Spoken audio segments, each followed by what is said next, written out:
ఇక విశాఖలో స్పా ముసుగులో వ్యభిచారం నడుపుతున్న 2 సెంటర్పై పోలీసులు ఆకస్మిక దాడులు చేశారు. గుట్టుగా ఓ ముఠా సభ్యులు యువతులతో వ్యభిచారం చేయిస్తూ సొమ్ము చేసుకుంటున్నారు. సిరిపురంలోని mini Thai spa, Rama talkies రోడ్డులో థాయ్ స్పా సెంటర్లలో యువతులతో వ్యభిచారం నిర్వహిస్తూ ఉన్నారు. ఇక పక్కా సమాచారంతో దాడులు చేసిన పోలీసులు స్పా సెంటర్లను సీజ్ చేశారు.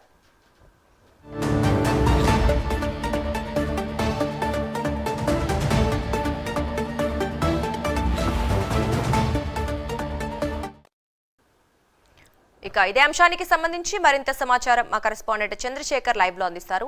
చంద్రశేఖర్, చెప్పండి, విశాఖలో 2 స్పా సెంటర్లో వ్యభిచారం నిర్వహిస్తున్నట్లుగా కూడా పోలీసులు గుర్తించారు. ఈ నేపథ్యంలో మరి అక్కడ ఎంతమంది ఉన్నారు, పరిస్థితి ఏంటి?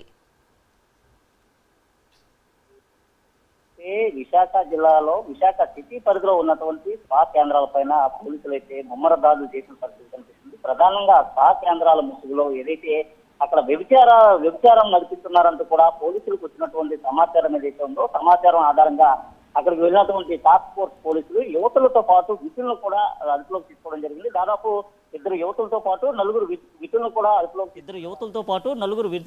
కూడా అదుపులోకి తీసుకొని వారిని అయితే విచారిస్తున్నారు. ఇటీవల కాలంలో విశాఖలో ఎక్కువగా కూడా స్పా కేంద్రాలు అయితే పెరుగుకున్నటువంటి పరిస్థితి కనిపిస్తుంది. కొన్ని ప్రాంతాల్లో స్పా కేంద్రాలతో పాటు పక్కనే ఉన్నటువంటి క్లబ్బులు, పబ్బులు, అలాగే బార్ అండ్ రెస్టారెంట్లపైన కూడా పోలీసులు అయితే ఎప్పటికప్పుడు దాడులు నిర్వహిస్తున్నప్పటికీ ఏదైతే ఈ స్పా కేంద్రాల ముసుగులో వ్యభిచారాలు అయితే కొనసాగుతున్నటువంటి పరిస్థితి ఎక్కువగానే బయటపడుతున్నారు.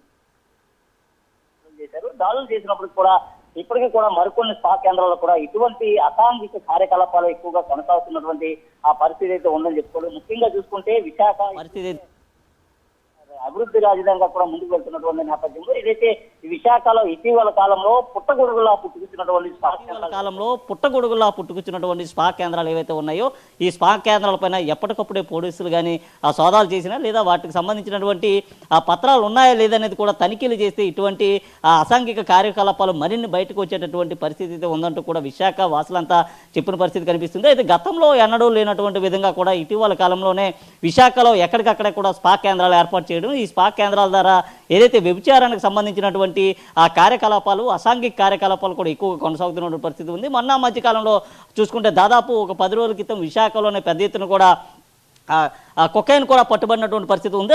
ఇటువంటి మాదక ద్రవ్యాలు కూడా ఓ పబ్బులోనే పట్టుబడడం కూడా ప్రస్తుతం అయితే ఏదైతే పూర్తిగా కూడా విశాఖ వాసులను ఒక్కసారిగా ఉలుక్కుపడే పరిస్థితి అయితే ఉందని చెప్పుకోవాలి. అయితే ఇటీవల కాలంలో ఇటువంటి కార్యకలాపాలతో పాటు ఈ స్పా కేంద్రాలు ఏవైతే ఉన్నాయో స్పా ముసుగులో యువతులను అయితే తీసుకురావటం, పెద్ద యువతులను తీసుకొని వచ్చి యువతులతో పాటు వ్యభిచారాన్ని కూడా నిర్వహిస్తున్నటువంటి పరిస్థితులు ఉన్నాయి. నిన్న చూసుకుంటే ఏదైతే విశాఖ పరిధిలో ఉన్నటువంటి పోలీస్ కేంద్రానికి అతి సమీపంలో అంటే దాదాపు ఏదైతే సిరిపురం కానీ రామా టాకీస్ కానీ దాదాపు 2-3 కిలోమీటర్ల వ్యత్యాసంలో ఉన్నటువంటి ఈ స్పా కేంద్రాల్లో స్పాకు సంబంధించినటువంటి నిర్వాహకులు బరితెగించి యువతులను తీసుకొని వచ్చి అక్కడ అయితే ఏదైతే వ్యభిచారం నిర్వహిస్తున్నారంటూ కూడా పోలీసుల సమాచారం చేరవేయడంతో పోలీసులు అయితే ఆ ప్రాంతానికి చేరుకోవడం జరిగింది. అందులో జరుగుతున్నటువంటి ఏదైతే అసాంఘిక కార్యకలాపాలు ఉన్నాయో దానిపైన దృష్టి సారించి యువతులతో పాటు వీటిలను కూడా అదుపులోకి తీసుకున్నారు. మరికొన్ని స్పా కేంద్రాలపైన కూడా పోలీసులు త్వరలో దాడులు చేసే పరిస్థితి కనిపిస్తుంది. Durga, right, thank you Chandrasekhar.